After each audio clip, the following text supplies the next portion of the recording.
Welcome, welcome.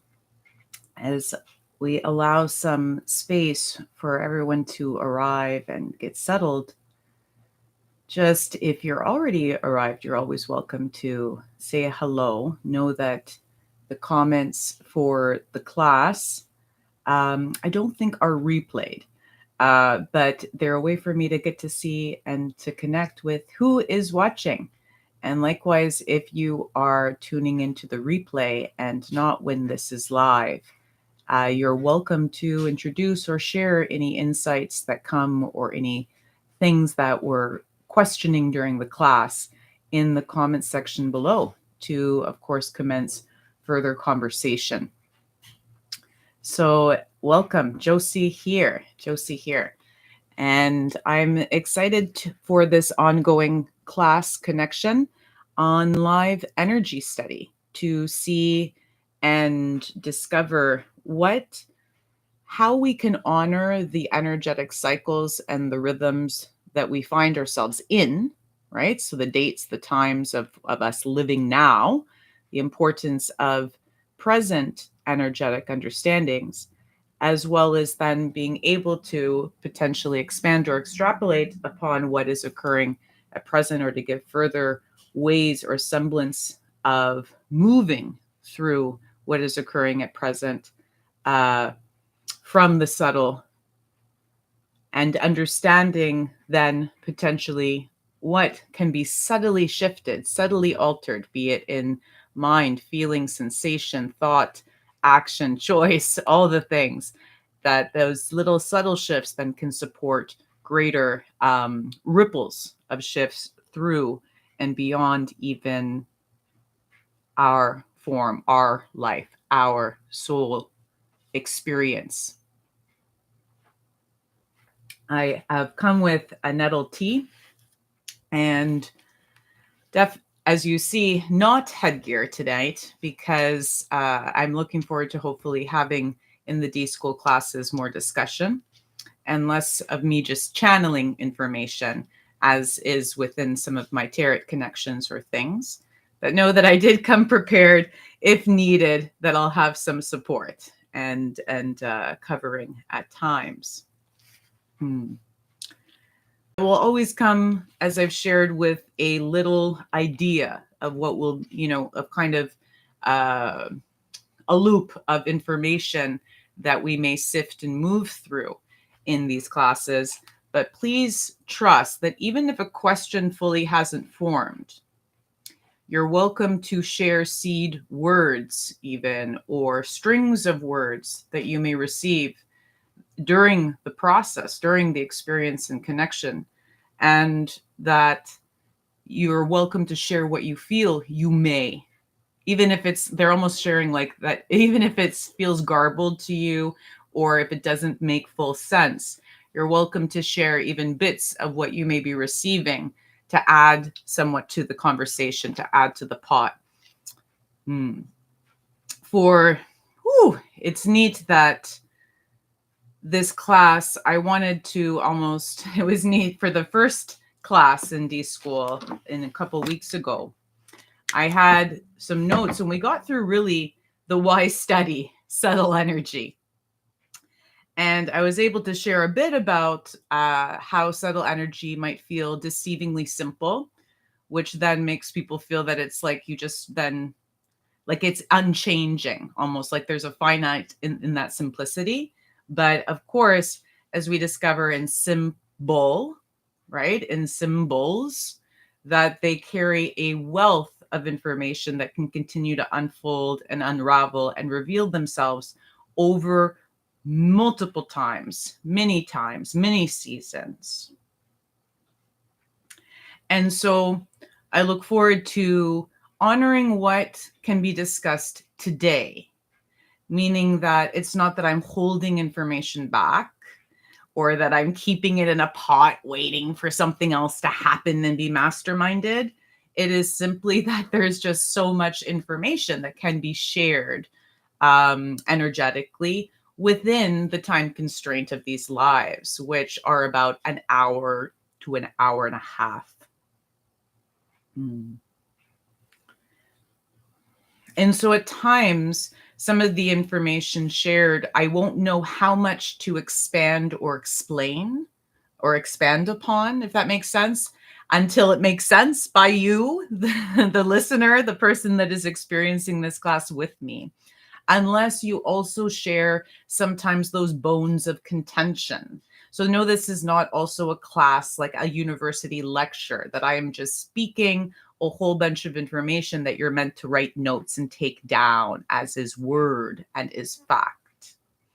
That it is an interactive experience for once we receive information, or that I share of some information or findings from the experience of energy study for so long, that know that there can always be further discussion. And if things are left unanswered, you can start to get comfortable with telling me, hey, something feels weird.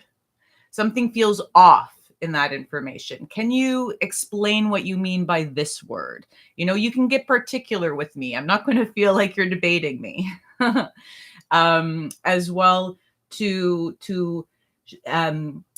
one of my hopes is, of course, in shifting kind of, or in shifting the way that we learn, of you feeling that you're just getting information and that information is finite, is then discovering that this is a feeling and sensory and full-bodied experience, as I kind of introduced in class 1. So in that knowing,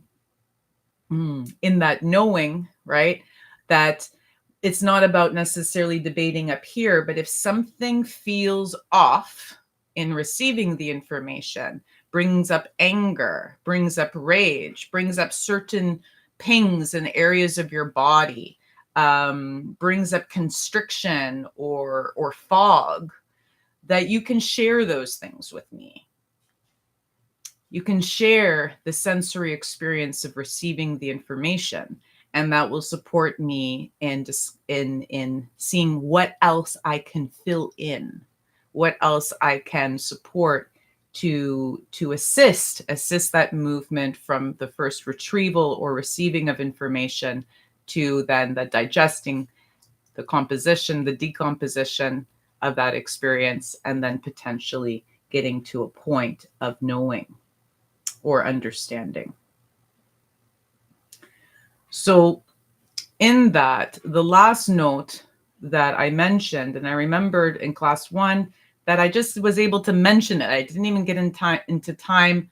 It was almost like the conclusion, so to speak, of that first class, which was that simplicity, yes, we can access with symbol, but then also simplicity is in simple language.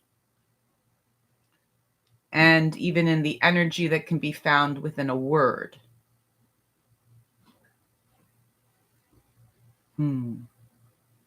W-O-R-D. And I shared that there were worlds in words.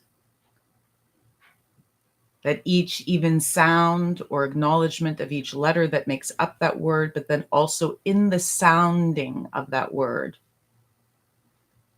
it may also bring memory up of different words, different even root forms, different little aspects of that sound that might bring up even a memory.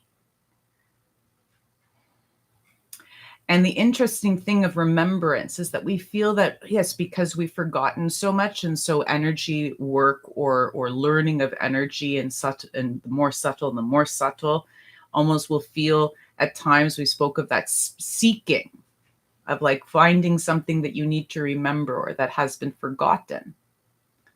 But we forget that at times in the process of remembrance, there's a lot of fear to be faced.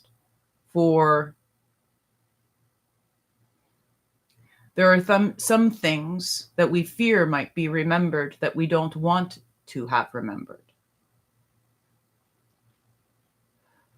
There are some things that we feel are good to be in the unknown. And that might actually bring more chaos, disruption, if are brought back into what we may feel as memory or what is known. And so then there is this desire to discover and to learn further, for the memory of the things that we have forgotten that are most cherished or that we hold most dear. But then simultaneously, there's a little bit of hesitance and uncertainty for in the knowing that part of those things forgotten were meant to be, were wished to be, were wanted to be. And this may come up in this kind of macrocosm of what I'm sharing within the sensations that even were forgotten in this lifetime.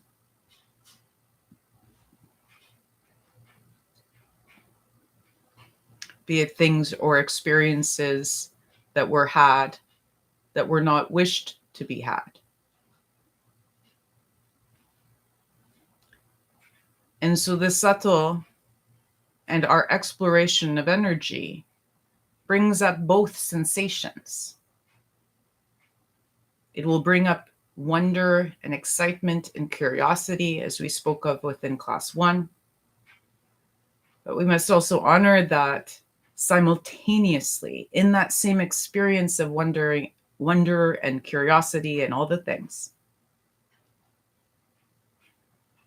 that we are treading waters that also may bring up big visceral responses, strong boundaries of shut down, disconnect,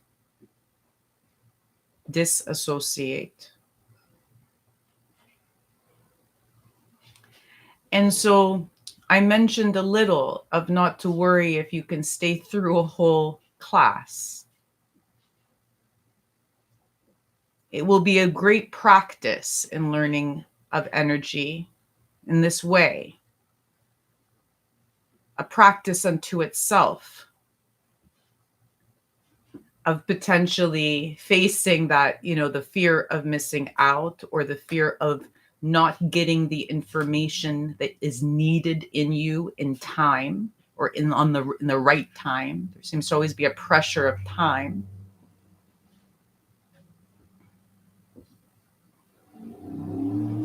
While also honoring sometimes simply the need to step away.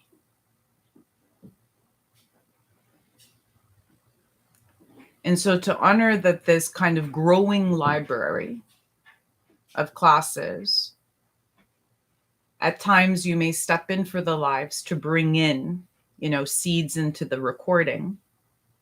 And at times you may step out and then just go, I might not revisit that until 2-3 months later. And that's okay. And it's even okay if you don't choose to revisit or never actually get to revisit. The guilt or the shame or whatever you may feel, right, is part of the feelings of the process of that. But it is all okay. For in our study, it is okay to know that it will take time, because time is quite a gift in that knowledge. If there is such an experience and presence, such a fullness, a cacophony of experience and sensation and presence, that if you have the capacity of 15 minutes of that presence or of listening, receiving, opening to hear my voice, that is okay. That is enough.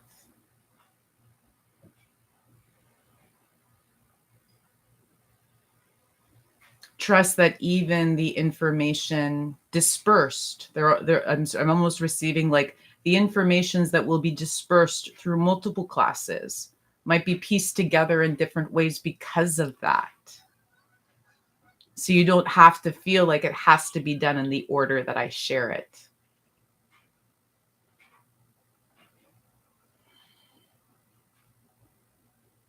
For the order that I do share of things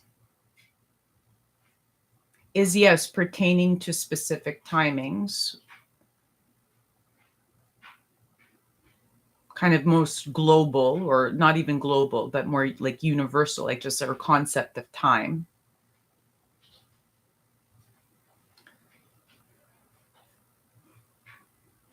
But that has even had to adjust in the semblance of me and have in my capacity of being present and sharing this on a larger and more public scale.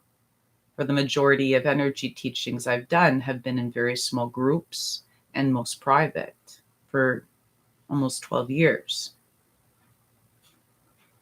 I held energy work as very sacred. And it is not that I am devaluing it by sharing it this way. It's just honoring that we all then can learn a little differently. We can all then receive the information in different ways and different mixes. And to trust that your process will make sense over time, but to honor your process.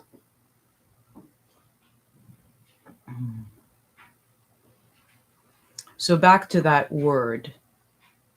How many words do you feel or does comes to you within the word? What sensations come up when you sound that out of your mouth? Even 2, 3, 4 times.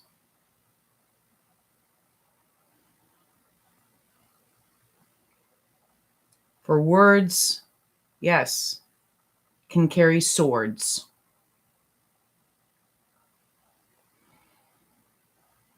Words can carry war. Words can also carry whirl.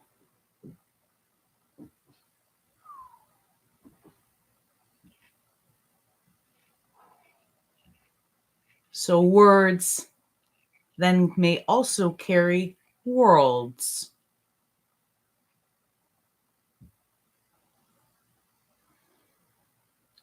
They bring you on a journey. Think of the different ways you may even sound out. Word, word, word. They carry different strengths. They carry different emphasis. And I'm just speaking in English right now. And then, remember that there are multiple languages here on this plane. Multiple languages being spoken, understood or not understood or misunderstood. And each of those languages carries similar sounds, but they mean completely different things. So even if we're all communicating within English, the different sounds of your ancestors, the different sounds of the languages that they may have spoken, even the ones that you still speak, are quite active in that conversation.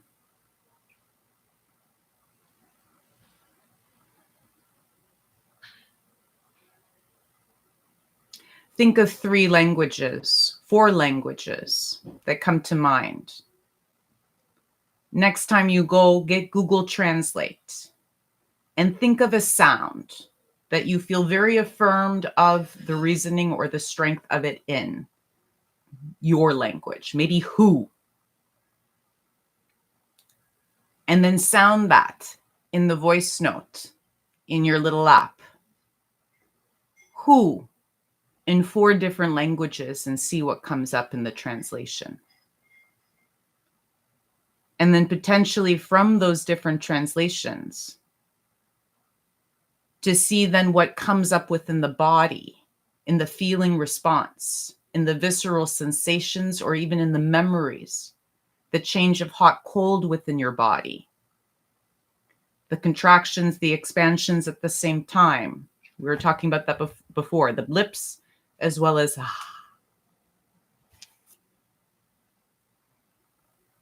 No wonder words at times get garbled from what we feel, sense, and make sense of within to what actually then at times may feel comes out of our mouth. And to ensure less clashing of words, less swords or words used to harm, we get good at revising, rectifying, refining language, simplifying it to ensure less harm. And at times we may even go beyond that to see how can we placate? How can we just keep calm around us, keep the peace? And so then we might mince words.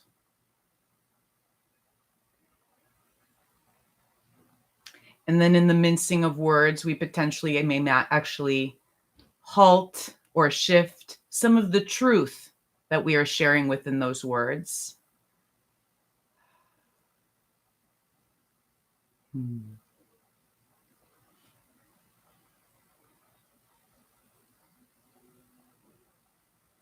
It is still there each time we speak, that truth of soul,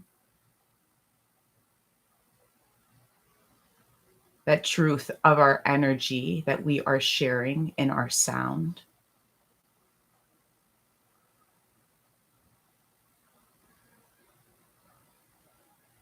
But we try to rectify it, to try to go, how does the other one wish to hear it?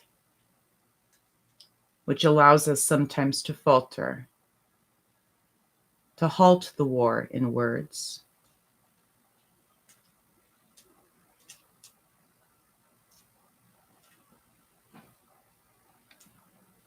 Instead of allowing, at times, the whirl, the circular movement or motion that can occur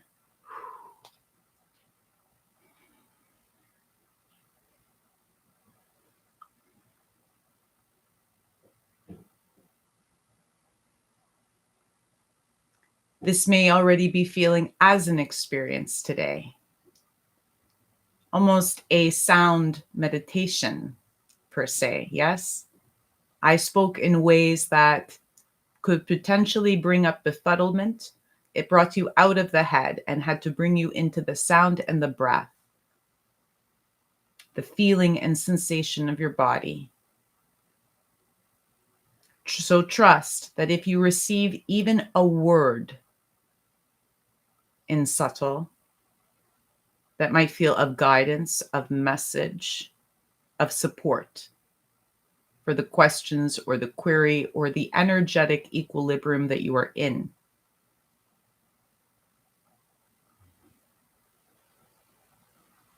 To allow that word or even that vowel, sometimes people might not hear words right away.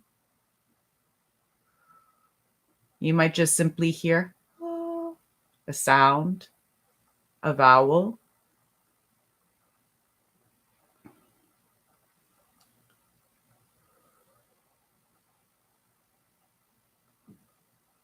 To allow yourself to meditate with that sound. And not to meditate sitting in consternation and trying to figure it out, but meditation meaning a moving meditation. That whenever you remember the thing that we are speaking of, you sound it out then and there, wherever you may be. And if you cannot sound it out through your lips at that time, to sound it in, to feel how it rings in.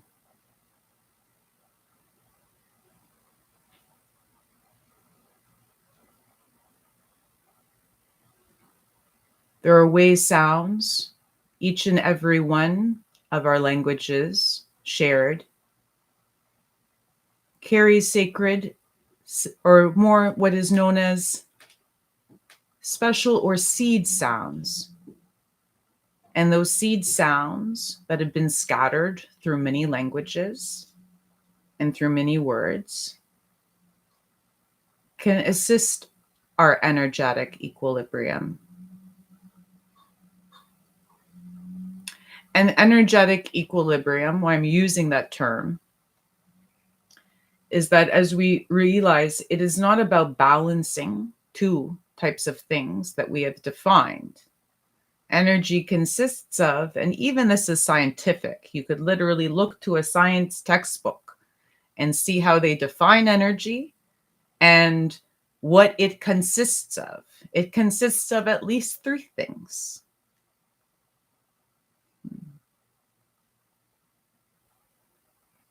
Light, sound. I'll let you find the third. And even the word, if you looked into the root words of energy and saw where it came to be and how it came to be in this language, it's literally just meaning something that is working, that is moving or efforting in.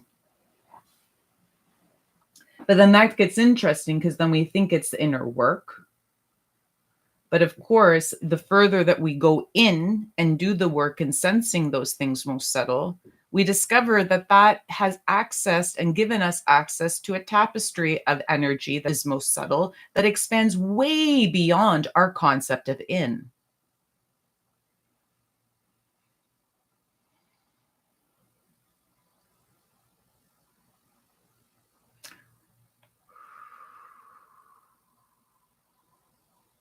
Yeah, have fun with that. Right? Where does in end? It depends on what we're saying we are doing in.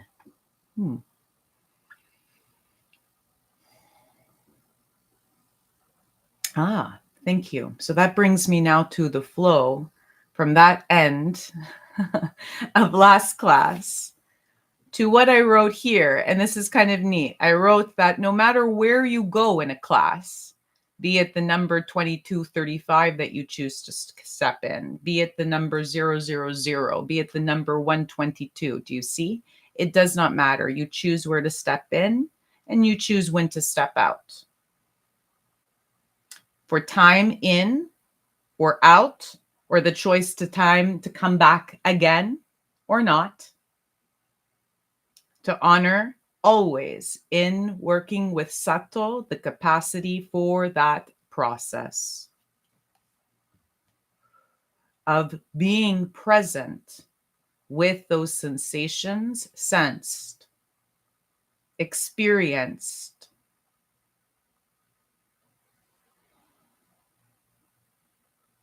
the capacity for listening. There will be a time when my voice and sound of what I share might feel very engaging, even if it's not fully understood. Just enjoy the sounds in, let them ripple.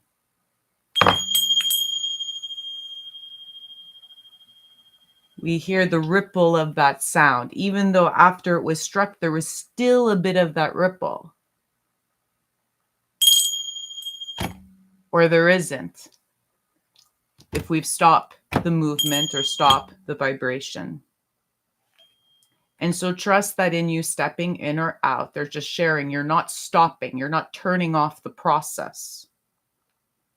How much you have stepped in to listen to, receive. Trust that then it can ripple through the weeks apart, the months apart, do you see? Before we choose to step in or out again.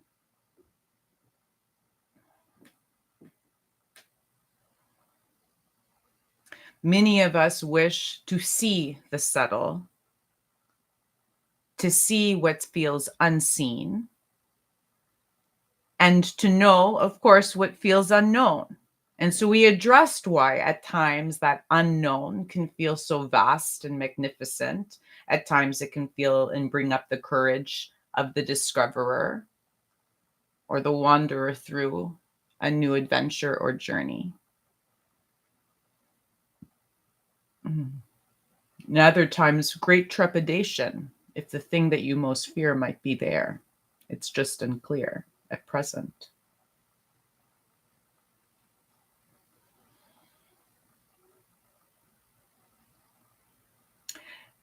And so what I have found with sight as in being a seer, one of my gifts that developed and let's say, expanded much as I continued to study these energies,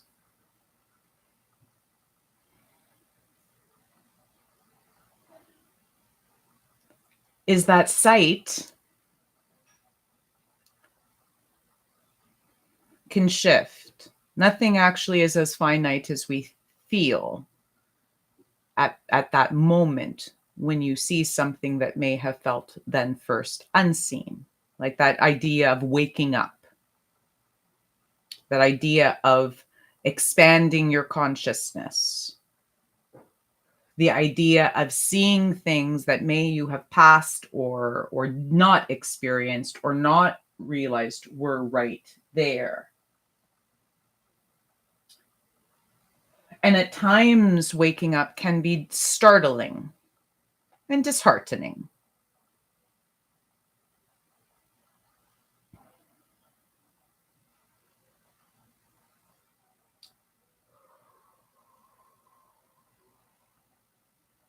And so the sweet thing of honoring that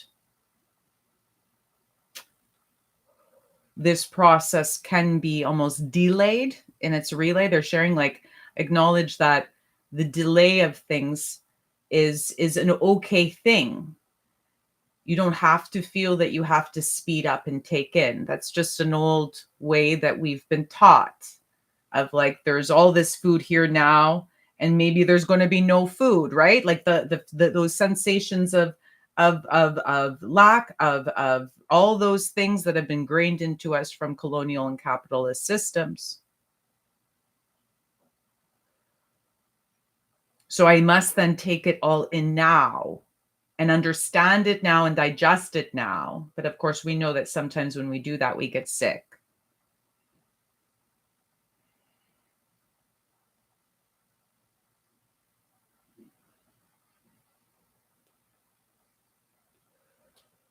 So to trust that it is a process of stepping in, stepping out, and then pretend, but that with the promise of returning, of stepping back again. Finding a rhythm of that back forth dance.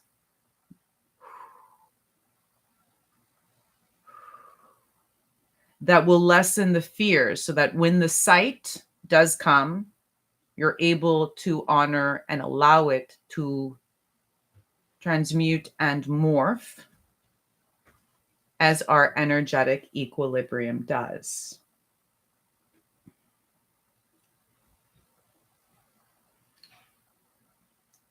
So yes, it is not about balancing. Well, sorry. Okay. They don't want me to get into too much finite knots because it might create more binds.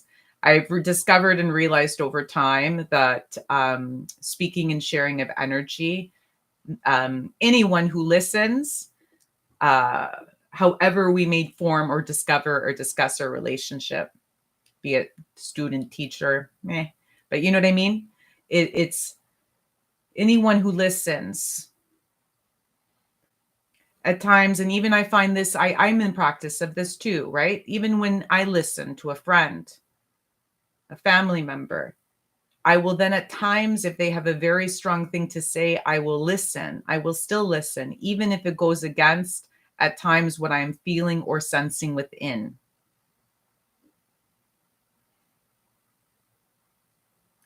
And so I need to be very careful. I'm trying to slow down in some of the things that I share so that you do not, but hopefully then you can have a further experience.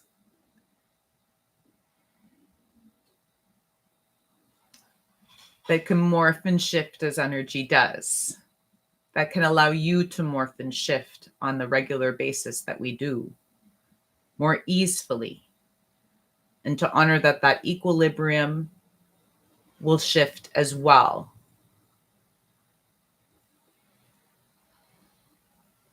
And so those sights change. You may first see something as a very scary monster. And then maybe later on you see it as a most beloved friend. The things in the dark shift as light or clarity, insight increases. You're like, is that a mountain? Is that a table? Is that a, right? It's like turning on, slowly turning on a little bit more understanding or awareness of what you are sensing. And so instead of really trying to first get good sight to support sight, insight, clarity, certainty, all the things that we hope learning further of energy will support us in, it's to practice and to process listening.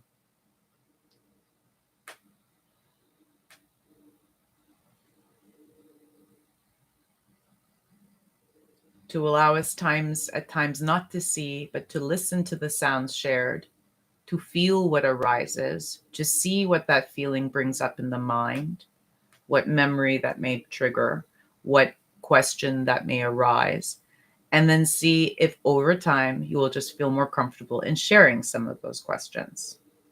So you're welcome to, if you wish to share some things in the chat.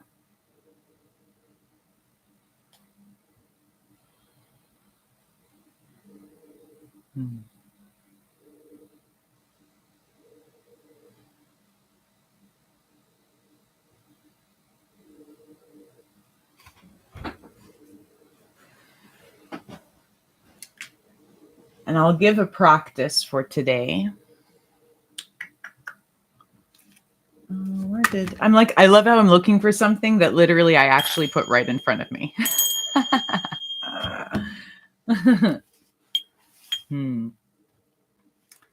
How many of you scry? Scrying is a way of divination, a process of divination, a process of connecting to the most subtle. And it's a great way of further learning how to communicate and how your subtle energy communicates to the external, or what is feeling that is outside of your sensation and experience.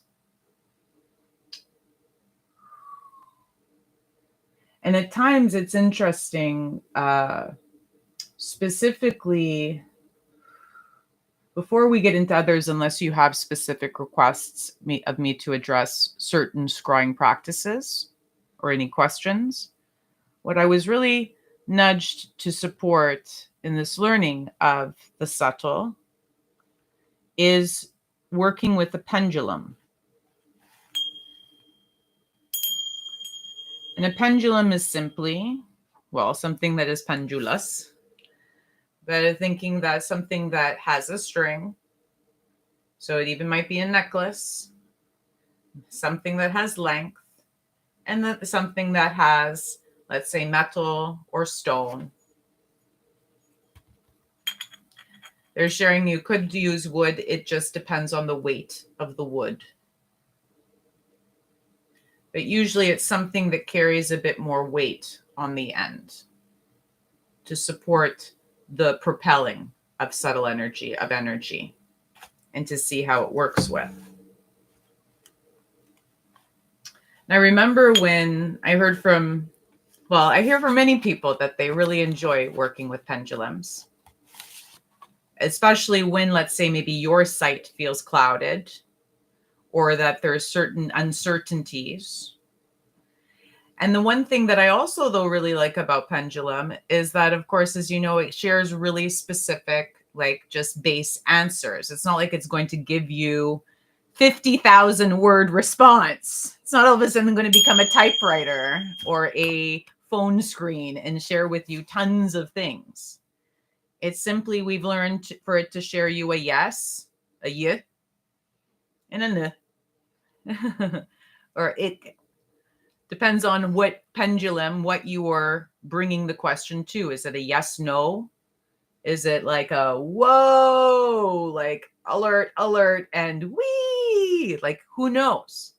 But usually it has that pendulous motion of a way to support when, let's say, they were sharing me of like almost like, what are those things called? Metronome? that shows like the pace and rhythm that people use for music and playing music, right? To know the rhythm, the beat, maybe at speeds. And so sometimes when the energy around us is asking us to become aware of many, many things, the metronome is quick, and so it feels like time's quick. The energies are quick. Things are intense. How do I bring myself back to? Well, it's asking us, how then are we working within that speed?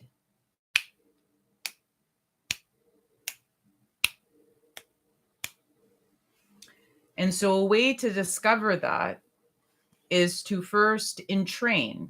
And then the idea of entrainment, you're welcome to look it up. It's a scientific term too, and a term within sound and music and understanding of how things start to, the simplest, I think, was written about speaking of one of the chakras in a book I read by Anna Dea Judith. I think she brought up this message, or like, so it was an experiment of bringing a whole bunch of people into one room, right? And just asking them to talk loud.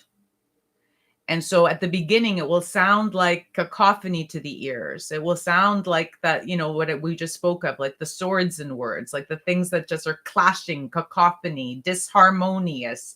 But then oddly enough, it over time, all of those sounds, all of those opposing and different, words that are being shared out loud will naturally start to entrain until they sound like that din. You could literally look up. I remember in when I was, in movies and working in film and TV, right, of getting those sound effects.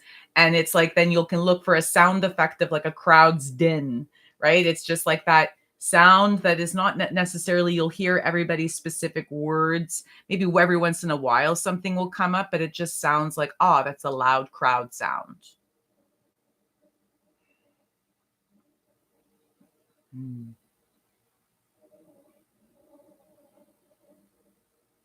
So at times when the time around us feels very cacophonous, loud, lots of word, things all being experienced, and then those words become actions, and those actions become efforts, and those efforts have repercussions. We know what occurs after the creation of a word or the sounding out of something. We see it right now.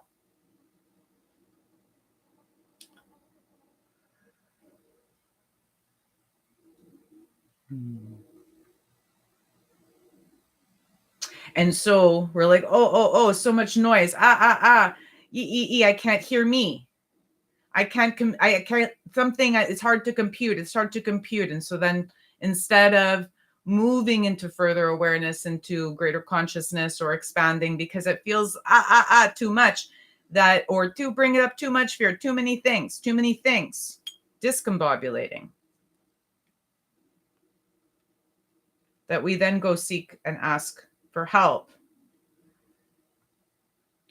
So the energies, almost in subtle energy, share that a lot of times we come in cacophony. We come in defibrillation. We come in energetically in a state of like, I don't know, I need something.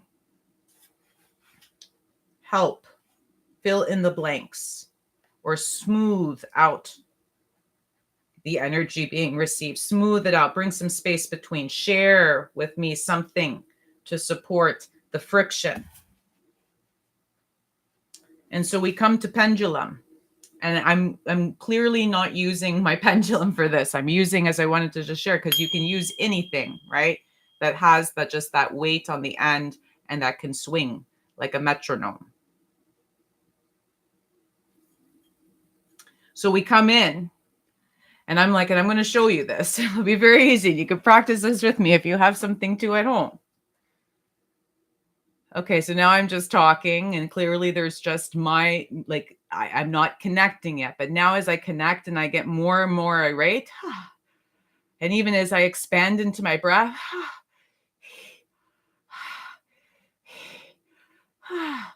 my energy, okay, my energy itself, it's not that I have magical powers. We all have this power, right? It's my energy from its most constricted and contracted point over and out, ripples, ripples, ripples, and interacts with this. So at first, when we are connecting to something outside of ourselves, feel of it as that you are first needing to connect to that object, not because this object carries deity, so to speak. It may over time, if you so wish. And I will share maybe a little invitation of that. But at first, it's acknowledging that this beautiful piece of metal and this lovely piece of leather string is simply interacting and communicating with me of how we're feeling when we hold it. And it's not that I'm trying to manipulate it by moving, right? My arm, or trying to like subtly tweak it to get it to do things. Those masterminding energy things. Oh, I can do this and it's going to be really cool. It's about simply going, this is something that naturally moves. Naturally moves. And so if I've forgotten how I'm moving energetically because I'm so much discombobulated in the head or that, and so now I'm like, I need assistance. Yes or no? Yes or no? Yes or no? What does that mean? And we'll go into first just looking at this thing as if it's going to give us an answer. So first, allow yourself to connect to the pendulum. I've seen many people use pendulums on, a cord, and it might be a beautiful stone, something that naturally also they resonate will help ground or clear them, like a shungite or obsidian or something that's protective, something hematite, something that is connected to the earth, something that is clearly even from the lands you're on. Think of that. Then you're connecting to the energetic grid, and there's something in your hand that is of that grid, that is of that earth, that is of that land. How wondrous to then go, okay, if I cannot entrain with the energy of the entirety of the land, that feels too vast, too arduous, or too intense for me. I can first work with connecting to one aspect of that, one stone, one bead, because you may choose a necklace, one semi-precious stone, or stone. Know the stone, know the thing that you're carrying.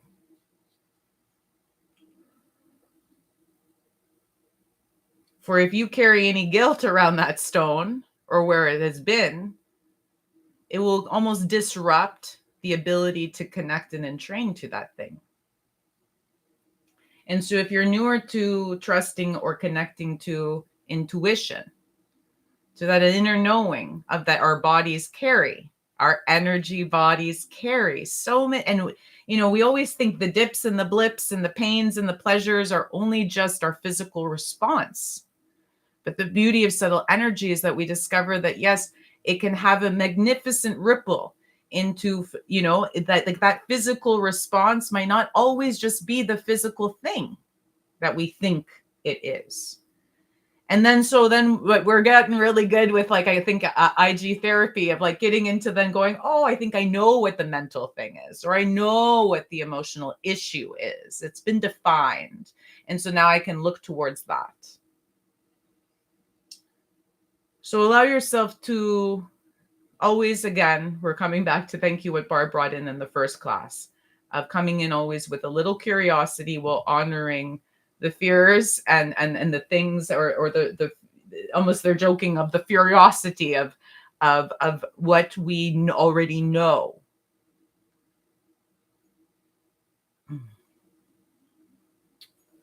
Okay. So at first, we're just discovering our yes, our no. The body's response, our. So not just like the I of consciousness, but also the energy of body, energy, body, it's not much more, it's not much greater than I. Do you see there's no hierarchy? It is simply understanding that you, who's coming in with I am name, right? I am Josie. You also carries an energy, this beautiful functioning energetics that, yes, we are still remembering and rediscovering and re-encountering in many ways. And so it will feel at times very familiar, but even in that familiarity, it might bring up certain things from ancestral ripples. So to tread gently.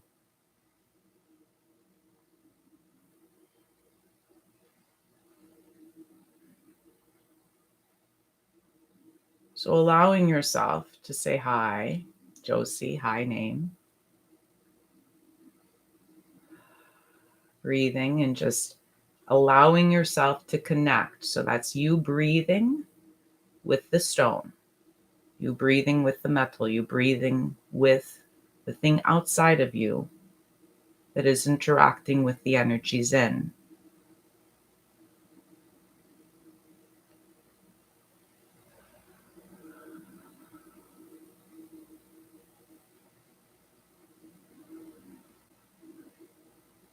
You may even, as you breathe, discover what areas start to welcome the energy of this metal or stone, or respond to it within you. So you might feel different elements or responses even in your body.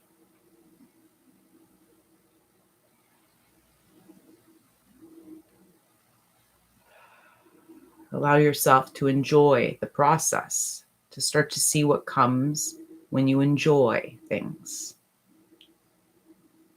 When it feels, wee, yay, that opening and expansive energy. And to see how that responds.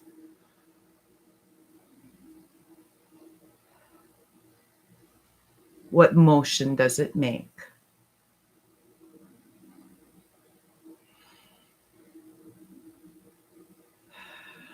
And then to get the thing that is like pressing on the side of your mind, that brings up the ick, or the thing that you've tried to push into the unknown that might be a little known. The But keep trying to breathe as you feel the sometimes we stop breathing completely. So you're still breathing even in the no.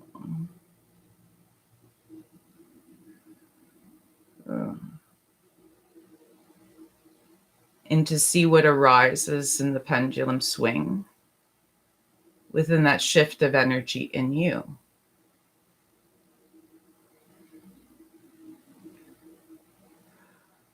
So now we see, it was kind of cool. We saw that when I was feeling yay, it started to swing this way.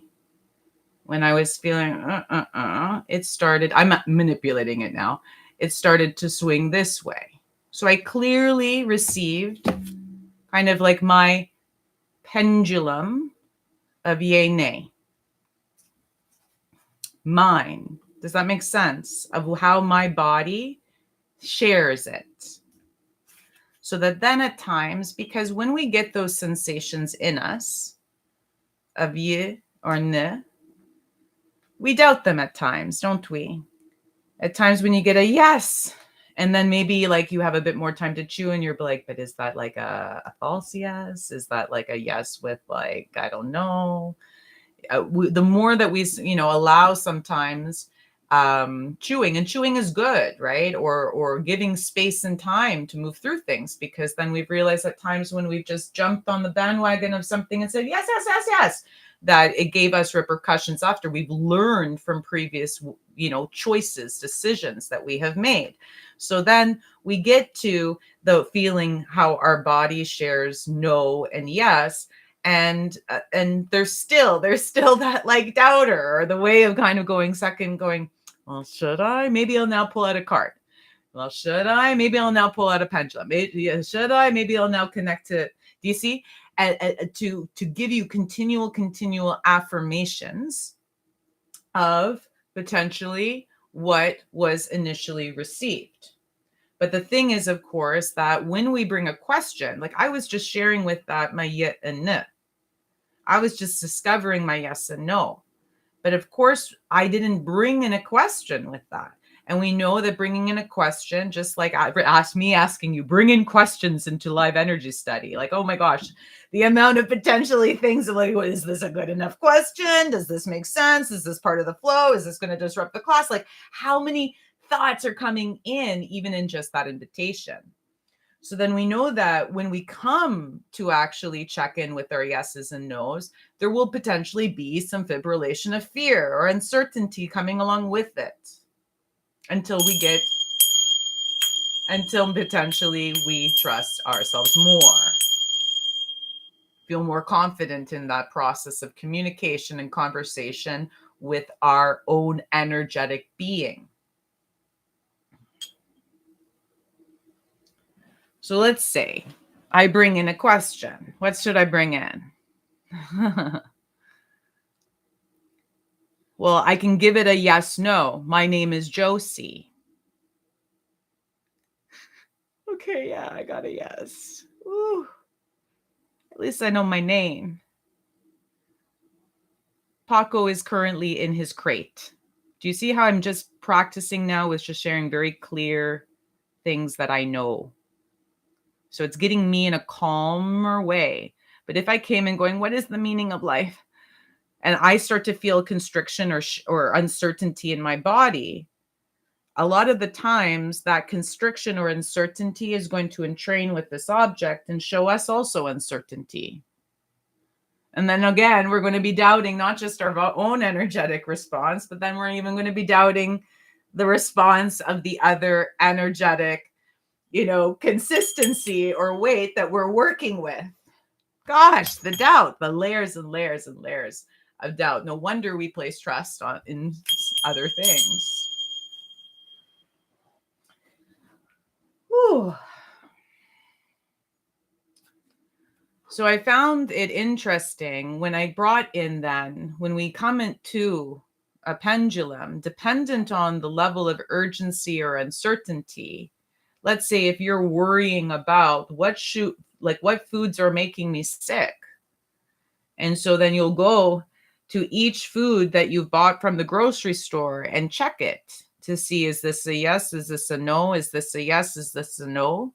Do you see it as you move through that process? If you're feeling, I'm going to be sick, I'm freaking out, oh my God, oh my God, oh my God, oh my God, then it might just keep on saying, no, no, no, no, no, don't have anything, holy crap, you need to stop eating everything, blah, blah, blah, blah. So that is why it is a nice thing to start to connect to the energy and to see also when you are defibrillated, so to speak, when you feel out of your energetic equilibrium, when you feel that you do not have a semblance or do not feel a semblance of not just, it's not calm, do you see, or still or static point, but an awareness of trust or relationship or responsible connection to listening in, right? As much as you may be listening to me, but listening to the energy and what your energy is sharing. So if I then go, maybe it might not be the right time for me to ask, am I following my purpose or things like this? Because I am at this point in a point of disharmony, cacophony, I need to entrain. And so if I found, I'm not at a point that I feel that I can trust response, that is when you can then first connect to the energy of the object.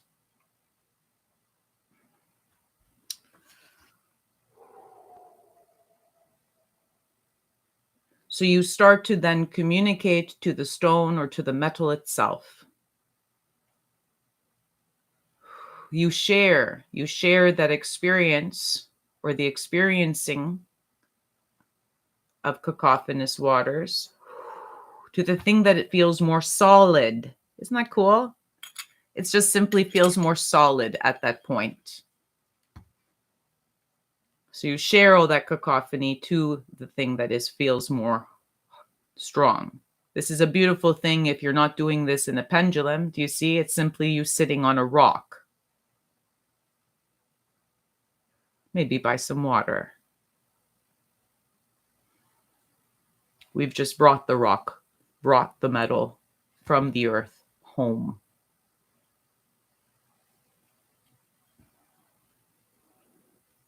Maybe you don't have access to sit on a rock. So then we find one that shares, come, bring me home. I can become your pocket rock. So whenever you need to sit with a large conglomeration of energy compacted and contracted, because your energies feel off, you can find stone.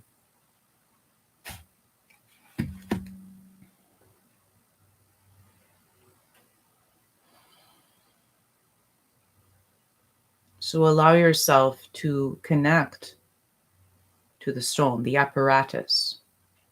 It's not connecting to it as a deity, do you see? But of course, in many religions, Creator created everything, yeah? So everything carries aspects of creation.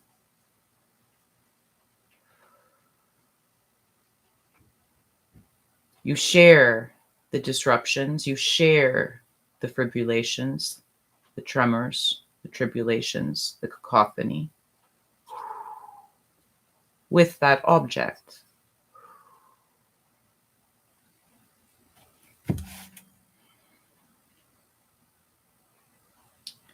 And then, potentially, some may remember that just like the energy of our body, since energy, right? It's like, where does in stop? What is in? What is out? It's just from what our perspective of the thing that forms, yeah? That this becomes in, this might become out.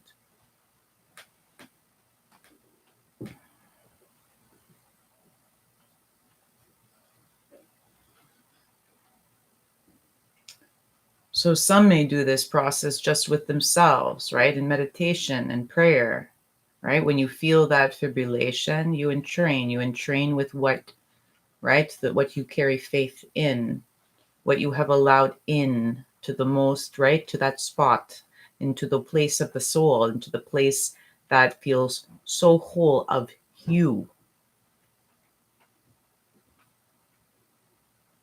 And that has been shared in many practices within yoga, of different initiatory practices or rites of energy transference. And a teacher would, or a guru would simply speak a sound or a word or a mantra, a prayer of all those seed sounds strung together. And that initiatory thing, that sound would go move into that ear, yeah, of the recipient, disrupt, shift, clear, support, resounding, further ability to access that sound in.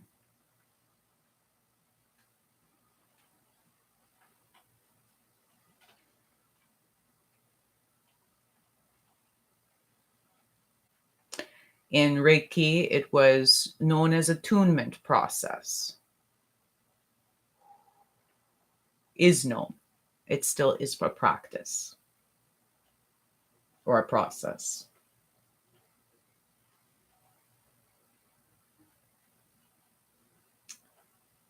In other yoga practices, it was known as Shaktipat. The energy of Shakti was transferred and transmitted. And so these beautiful initiatory rites that occurred in different subtle energy practices, processes, and study. Do you see it is a similar process? And just though as I'm sharing, we may kind of be like, is it teacher student? I don't know. We're decolonizing things. So this may simply be a discussion between people that slowly over time get to learn and trust each other a bit better and feel more comfortable communicating.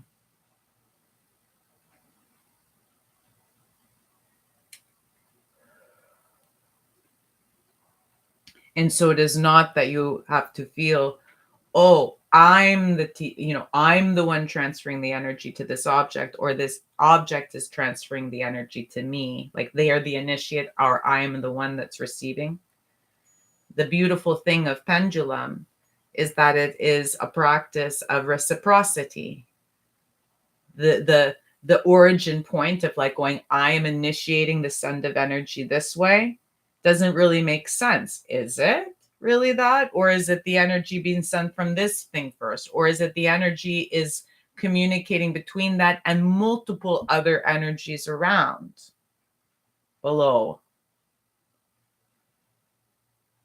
of the earth? Since we shared this is of the earth, a much larger metronome that we are trying to entrain with. Attempting. And so this can be a beautiful practice into itself, to see how does my energy move, fluctuate, and flow throughout a day, throughout another day. It's like they're almost sharing that you could, like, for those of you that like little experiments, to each day at a given time, right? Like step in and be like, okay, I know I wake up, I do this in my morning routine. I can, between these two things, I can breathe and allow some sharing, communication between, for me to discover how is my energy going. Right now it's like,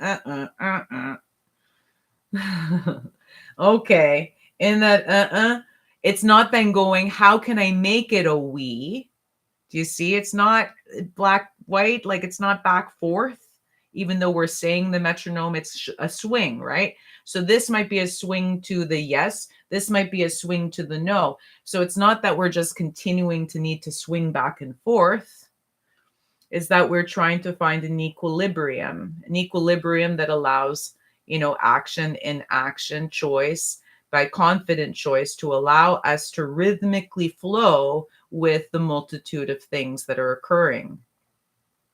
Thank you for showing that so beautifully and visually. So then from there, right, it's just going, okay, so this is not, so how then do I bring myself to an equilibrium?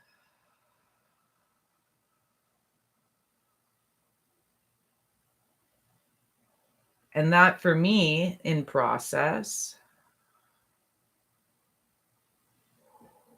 is, as you see, it's finding these stasis points or still points between shifts of movement.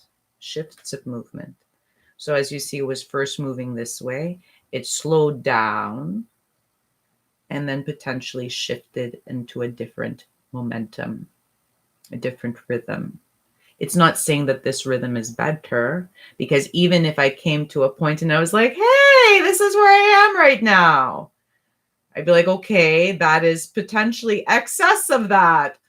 I might be coming around just going like, I feel almost get the energy of like that movie called The Yes Man, right? Like you're just going around and like, I'm just going to say yes to everything today. Yes, yes, yes, yes, yes, yes, yes, yes, yes, yes, yes, yes, yeah. So from that point, it's going right. Like the big we or the big whoa might both need just a way of finding ooh, bringing me into an equilibrium that then if something then came my way that day that made me swing like this, you see, I would have a way of still feeling upright, feeling like I know what is ground, what is below me, and what is around. That's the main thing, that I know what is ground, that the ground hasn't shifted. You know, when people say like, oh, it feels like a day like the sky's upside down, the ground's above, my life is switched upside down, I flipped upside down. And so this is a good process to support if you're not deep into sitting down and closing your eyes and meditating.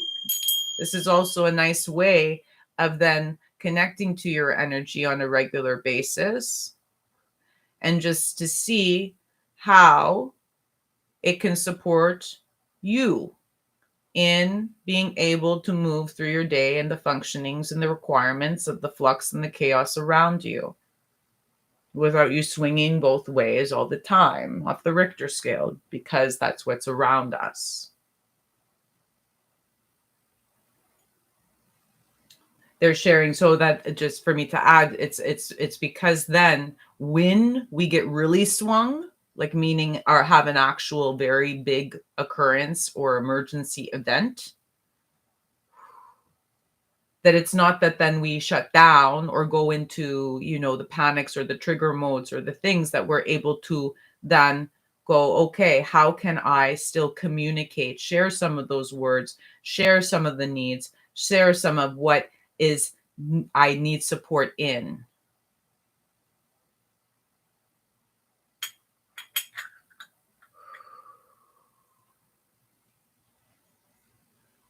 There will always be what we have defined as chaos and order. And there are, of course, ways that we can feed both for them to be out of equilibrium in itself. And so when it feels like we are in a now or an occurrence or in a presence of elevated, expanded, heightened chaos, a practice to actually support ripples of energy being shared concurrently between many, many people across many, many lands, through the land itself, through the air, is to see how we can process the fears that we are capable of processing on our own, like the little ones, these little shifts. And then for us then, because then that will potentially give us the courage to speak of the ones that need assistance and further support outside of ourselves.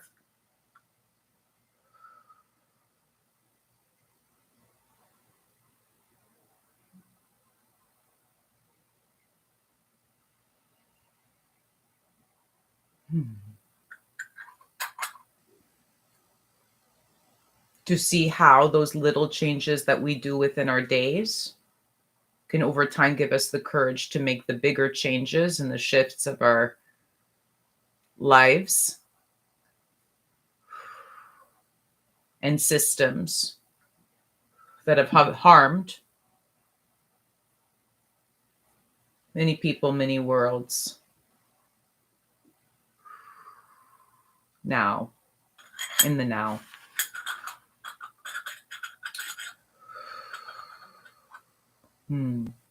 Okay. A nice point too is, of course, if you are not even feeling the capacity to look at the thing and to communicate to the thing outside of you, to interact with it, is to allow it then to simply move through you. And to let that move through you just like that lovely clearing or attuning, through you, letting it out the other side to the earth, back around again. I'll be sharing of energy a lot like that. That would be probably one of the basis of energy, is that thing that is known as a torus or a toroidal energy. Looks kind of like a donut or an apple. And knowing that energy is going to be flowing in two ways, in and out, as well as around, simultaneously, concurrently, and always. But there are times energetically where we have felt to almost stop that flow, to keep it in,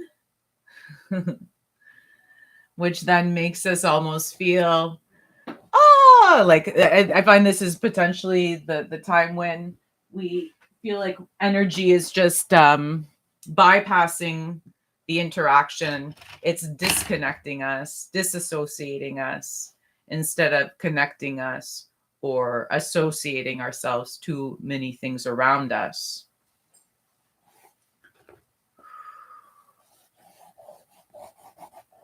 So to allow, as much as you allow the energy of your pendulum or the stone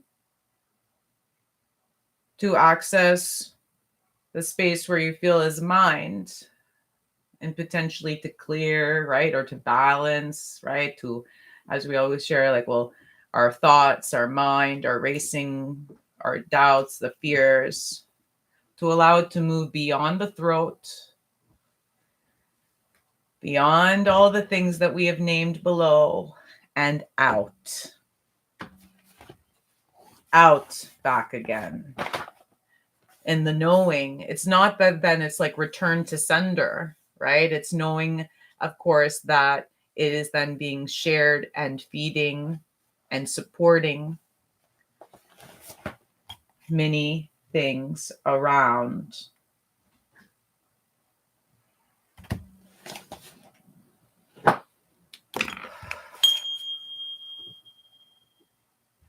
Last thing, I did promise a prompt, because I remember when many people were like, would go into pendulums and they were blown away when I asked them, who are you talking to with that pendulum?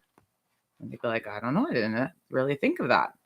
And then it's like, I guess I'm talking to the angels. I'm guessing, you see, like you'll bring out first these very large, and angels, big light beings, the energies that are not informed, that feel as big and as grand as the conglomeration of energy that is found in this compacted wonder of Earth.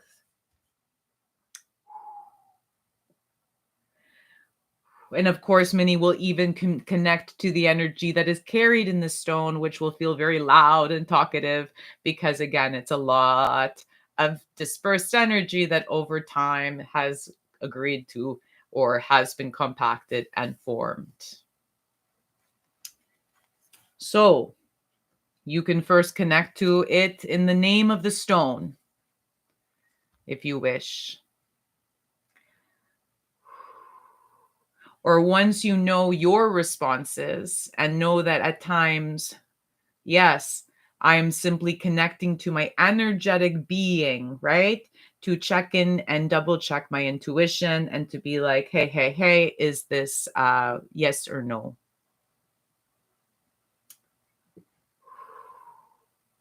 Is to then know and remember that just like we have allowed in our meditative or energetic practices of many centuries, that we can allow direct connection to that energy that is around, that is all consisting, one or all. And we have given names to the one or the all. Yeah. Names that are most wondrous. So to honor that, if you wish to name a specific one, that you are welcome to, okay? You might even receive. Remember, you might hear and listen and receive a sound or sounds and consonants, vowels and consonants that will then bring up a name, a word to share and to speak. And one that brings up the awareness that that energy that you are communicating to through this is clearly going to be communicating and moving through you. That entrainment. So it has to be a willingness. It's not that you're just going to be like, hi, bus driver, come on in. Hence why we tend, when working with, you may work with a specific beloved, most honorable ancestor that you name because you have shared, cherished, and most dear memories and may still be in communications with them.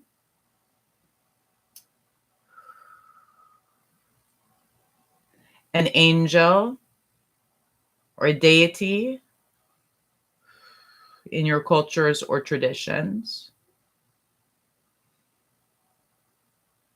or the many words or names that have been carried for the one.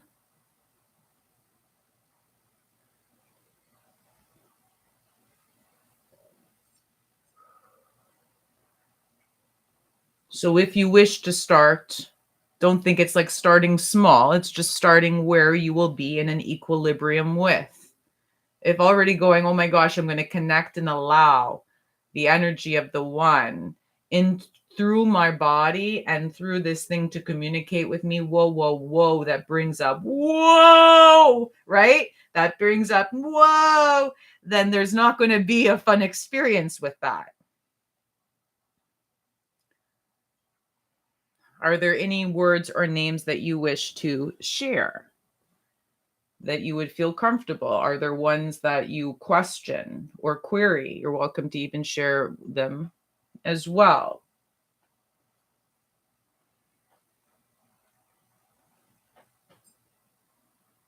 I find that the beauty of D or defining something is that then we can define even what we might be too afraid to name in something simply as divine. In knowing, there's some a knowing in that word.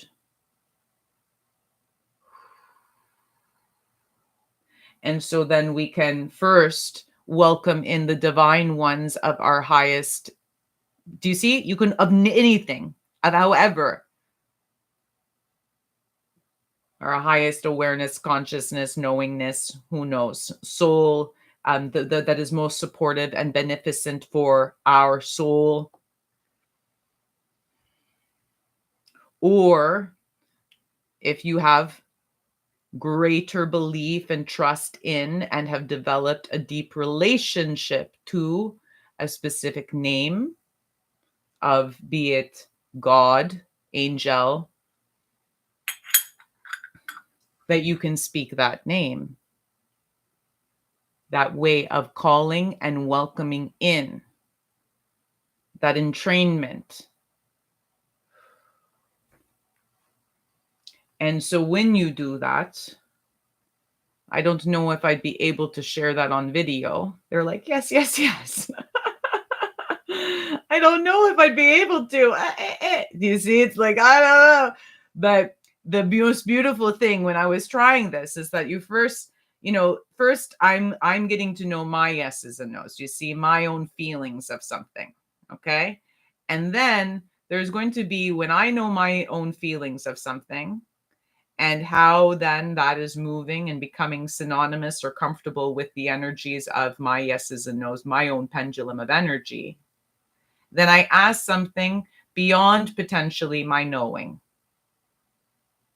something that might be a little scary. I think the question that I shared once, acknowledging that I welcome in this connection, I welcome in the communication and connection to the divine one,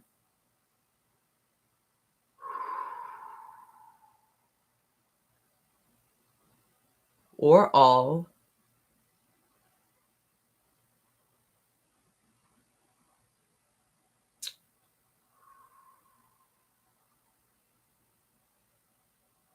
that I start to not just see and sense the stasis point first in that connection, but I also feel it in me simultaneously, that you are also welcoming you. This is the string, that is the string in you. Okay. This is the seat of your energy. And so you will start to potentially feel that welcoming that moves through as a funnel through you, and might even change temperature, change the feeling or sensations of power of the energy sensed, be it weak, strong, do you see? And so it is important, even in that allowance, to remember we don't contain. We allow that to flow. For in us accessing that, one or all, for the support of our soul, we know that in the releasing of it, we are supporting all. We are supporting more soil. It's almost like bringing and letting it fertilize into all that is below us, and to move through the beautiful web of energies even beyond, to ripple beyond. How sweet is that connection when allowed to support more than even the one who called them in.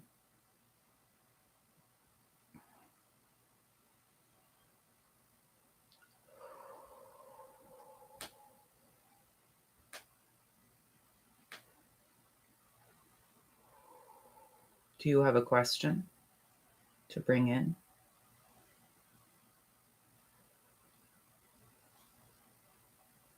I'm getting a little yes. Allow that question in the flow to emit, to open your lips and to share it out loud, to speak it with strength, with care, with clarity, even if it brings up the dips and flips, and you might see the dips and flips respond within the connection.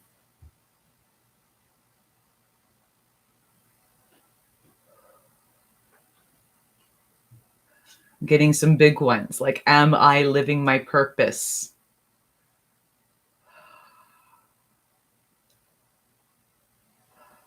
Do you see that as soon as like we bring up something in doubt, but something also big, right? This is sharing a knit.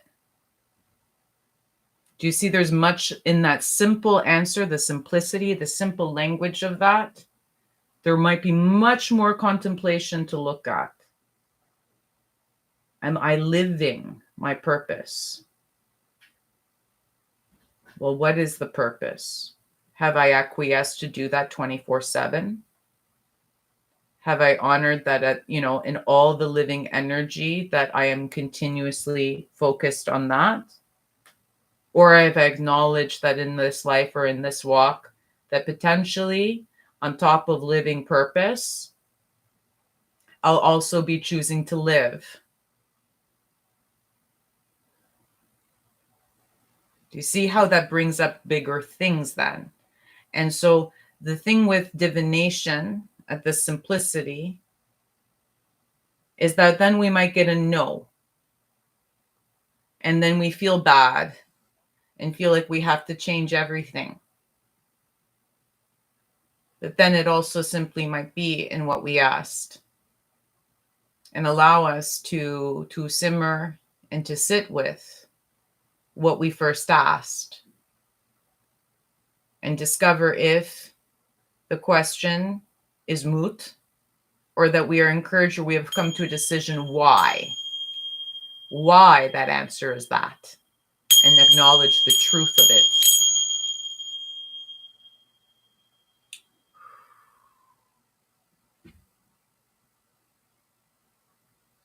Will I share a mark on humanity? Or like, I'm getting this kind of question of like almost like a legacy. Like, will I share an imprint here? Will that something be remembered of my efforts in this lifetime? And you see, when I'm a little worried about this one, right? I have my own human response to this. And so I'm like, at times I'm looking at it, I'm realizing, oh yeah, my body energy is right now responding as well. Remember, all right, one question. And then as we bring ourselves out into the chew, we may need to bring ourselves into who have we called in to respond and check in. Is it just my body? Dear Divine One.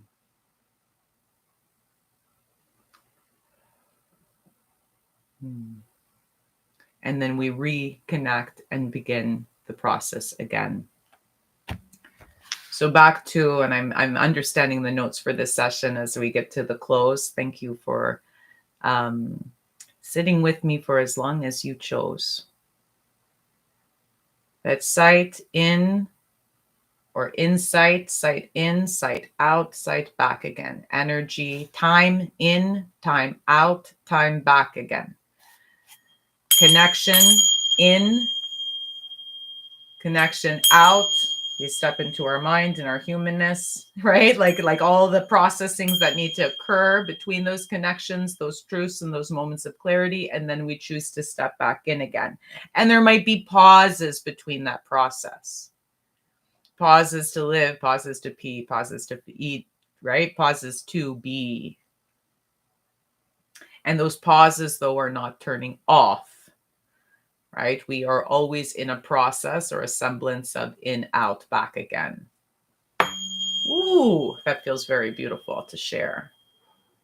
That also is bringing up some things that I can feel I'll be processing from that statement, because I'll freak out after and be like, oh my God, I should refine it and rectify it. And what if people take it the wrong way and all the things, right?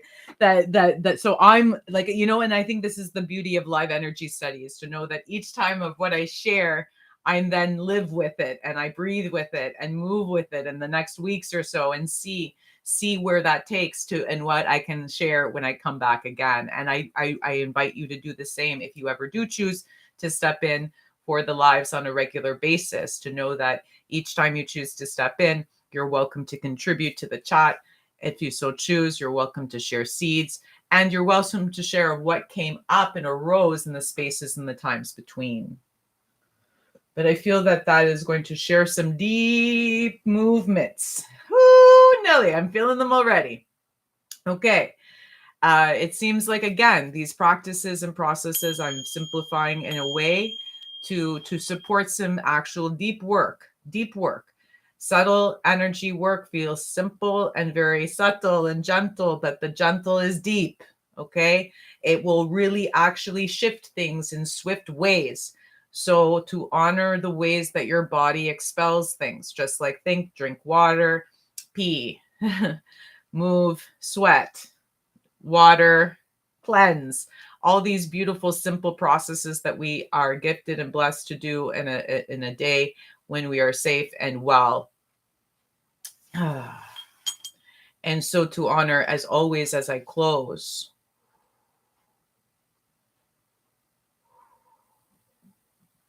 that what a privilege, what deep gratitude and honor to connect with those live, as well as to connect with those who choose to connect via replay. That we each and every one of us carries a semblance and of safety and well-being to step in and to see how, as we expand our awareness together, that they support from the most subtle to the most gross shifts that might feel gentle at first but are deep and will shift big grooves to support the big shifts, the big changes that are being asked, the rectifications that are being asked at present, so that we have less war in our worlds and words, and ways to not just alter or stop things, stopping the occurrences, not trying to feel like we're manipulating the occurrences or masterminding the change, but to see how we can so weave a good gauze all around this earth to support this metronome of fluctuation of energies at present, and to support things, many things, in finding greater harmony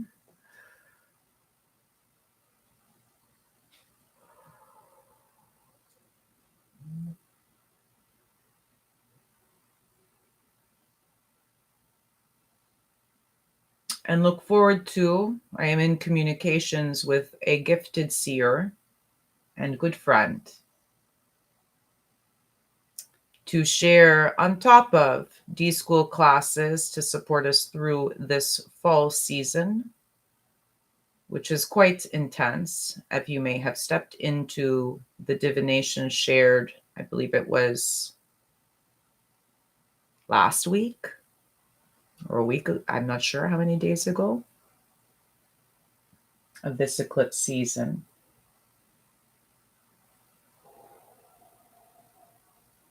Some free community spaces that we will meet online live, Zoom,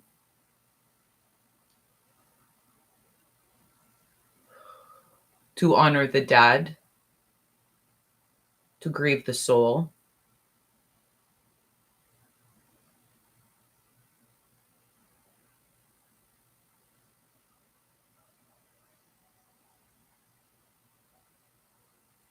and to see how we can process through breath together some of the excess of all the things from the metronome, the whole spectrum.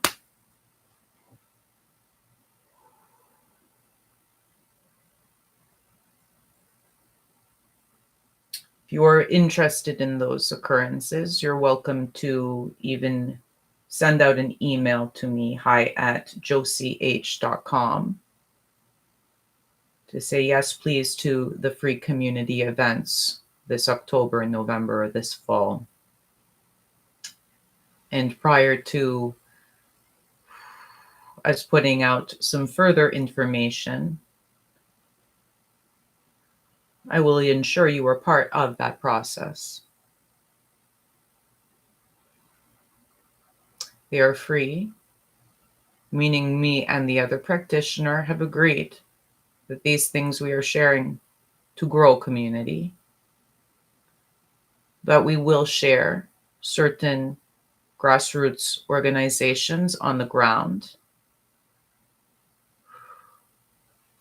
If you so wish at any time to share energy, to share them to those specific organizations that are there to support the displaced people, the people that have limited rights and freedoms of movement, and even have not been allowed back again, in, out, or back again. I speak specifically of Palestine,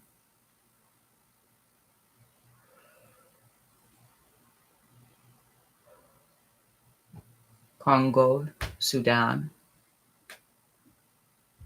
and more that if I name them right now, I might cry, because the more that I name, the more I bring into sense. Lebanon, Haiti. Do you see there's power in words?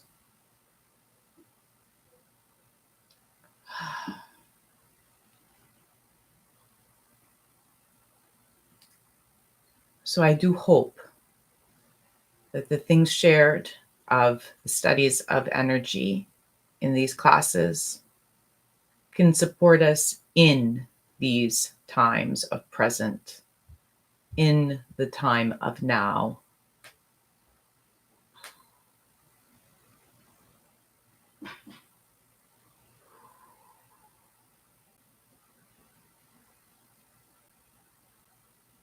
To contribute and support the web of our peoples, of our lands, of our waters, of our home, of earth, of human.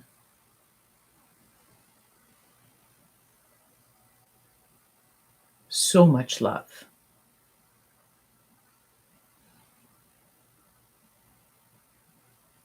Thank you. So grateful to be here with you in these times. I look forward to listening to you as well in times that come. The sharing of our wisdoms.